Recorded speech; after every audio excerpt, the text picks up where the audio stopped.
শাহবাগ দেখানো হচ্ছে যে অর্থাৎ আপনি যদি কথা বলতে চান আপনি শাহবাগে যান। সার্বিকভাবে বিবেচনায় আপনি যদি দেখেন বিএনপির লাস্ট 2 মাসের মুভ এবং বিরোধী দল আকারে আমরা আমাদের এই সংসদে আমাদের কথা বলার সুযোগ না দেওয়ার যে বিষয়টা আমাদেরকে শাহবাগ দেখানো হচ্ছে যে অর্থাৎ আপনি যদি কথা বলতে চান আপনি শাহবাগে যান।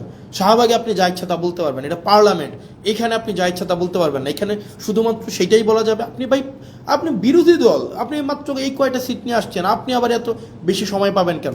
আপনারে ভাই আপনি একজন 40 মিনিট ধরে উনি ক্লাস নিতে পারেন, সেখানে আমাদেরকে সময় দেওয়া হয় 2 মিনিট, রেকর্ডে আছে।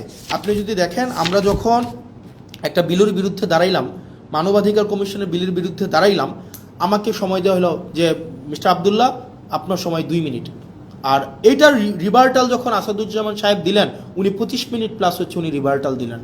তার মানে উনার কোনো সময় নাই, উনি যতক্ষণ ইচ্ছা কথা বলতে পারবেন।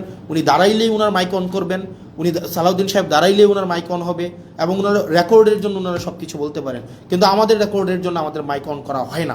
আমরা 50 বার 20 বার শুরু থেকে যদি হাত তুলে রাখি আমাদেরকে এই সময়টা দেওয়া হয় না। এটা নাকি সংসদের রেওয়াজ।